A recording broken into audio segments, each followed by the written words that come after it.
there is going to be a junior doctor strike, July 25th, for 5 days. They're basically going to be out of work. According to estimates this morning, because of what happened last time they went on strike, a minimum of 200,000 appointments and procedures will be cancelled. And of course, there will be knock-on effects for the week before, the week after, possibly the month after. Let's have a look at what Wes Streeting had to say yesterday. The BMA's ballot result from resident doctors is in, and it's really disappointing that despite the fact that a majority of resident doctors didn't actually vote for strike action, the BMA are now preparing for strike action. And it's completely unnecessary, not least because since this government came to office, resident doctors have had a pay rise of 28.9%, and this year alone had the highest pay award of the entire public sector. That's Wes Streeting, Secretary of State for Health and Social Care, who told us last year that he'd solved the problem of the junior doctors in the NHS, and clearly he hasn't. Let's talk to Bhasha Mukherjee, who is a junior doctor who voted to strike. Bhasha, very good morning to you. Good morning. So, is he right? He says it's totally unnecessary what you're doing. Look, Wes Streeting still has time to turn this around, and he showed great initiative last year in being very proactive to put the strikes to end. And the deal at the time was that we would go towards full pay restoration to the levels of 2008. And that hasn't really kept up. We were happy to stop striking a year ago, 6 to 8 months ago. And that can still happen. Even now it can still happen. We've still got a few days left before the strikes, and it can still happen in between the strikes. None of us really want to strike. We don't want to be in this position. But the alternative is worse. The alternative, what I worry about, the dwindling numbers of people who have voted against striking, is that have they given up? And have they given up on the government? Have they given up on the NHS? And are they now considering, which a lot of us are, in fact, we get lucrative offers, job offers consistently from Australia, New Zealand. I've had few myself that are recruiting with much better pay, much better conditions. And I worry that this is happening to a lot of doctors who are just giving up on the government and they just want to defect. But last year, he says, you got a 28.9% pay rise, right? So a lot of people have said to me this year, you know, they didn't mind last year. They accepted that your, pay had not been kept up with because of all the different levels of inflation that had come along. And, you know, not everyone was supportive last year, but a lot of people said, fair enough, give them 22%, rising to 28.9%. But everyone now that I talk to this year says you're being greedy, you're asking for too much, and in the current economic climate, you shouldn't be doing that. It's irresponsible. And you're putting people's lives at risk by possibly going on strike. So, I mean, the numbers are a little bit more complicated than, you know, what we're just talking about. So did here. you not get, you didn't get a 28.9% pay rise last year? We did, but the point is the base number, and the dispute is about what the strikes were about was about restoration, pay restoration. And I urge people who are indeed worried about this to go and look at the information at the base level to understand what exactly the junior doctors are striking for. Ultimately, we were asking, prior to the strikes, the numbers were £12 to £15 an hour for a junior doctor, and that had gone up to about £17 to £19 an hour. And the original ask was always but what's the actual annual salary? An hour. Yeah, but you used pounds an hour because it sounds better, don't you? What's your actual annual? What's your annual salary, and what did it go up by? I wouldn't like to disclose my annual salary. Why not? Yeah.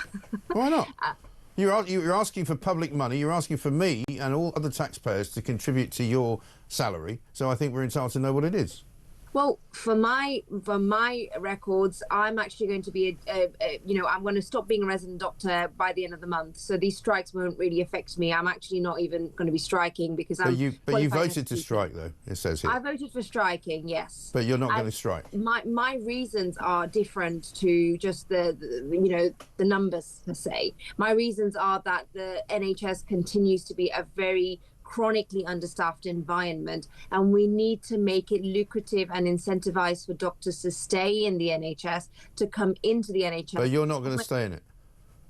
Well, I'm considering my options because even the pays for GP, salaried GPs, is not great at the moment, and there are better options across the world. I could be doing the same job anywhere else in the Okay, well world. then why not do that then instead of causing problems here?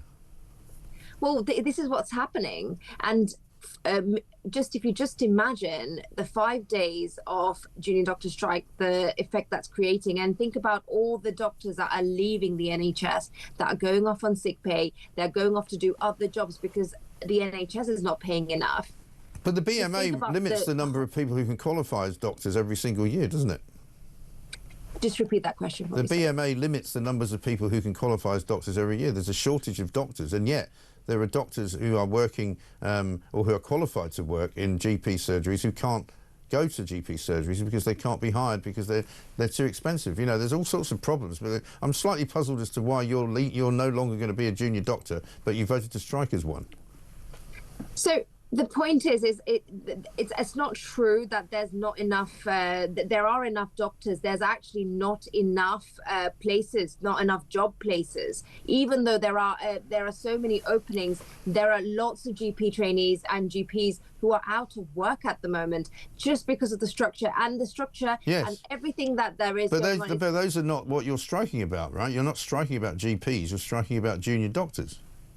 It's a whole NHS problem, though, isn't it? The point is that we're struggling to staff the NHS adequately with doctors, and that includes junior doctors and resident doctors, who make up a huge part of the NHS already, and they're not remunerated enough, and they're defecting, and that's what we're trying to stop here. We're trying to retain doctors. We're trying to,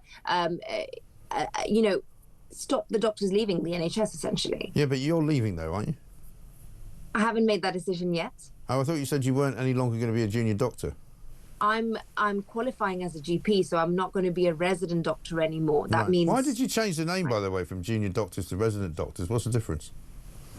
Well, I suppose there was... well, I didn't personally do it. It was the decision made by the government and between the BMA you and not. the No, government. you're here... Well, I'm just asking you as, Of course, as yes. the collective representative of the junior doctors. I suppose the term junior doctor creates some sort of confusion amongst patients as to the level of experience.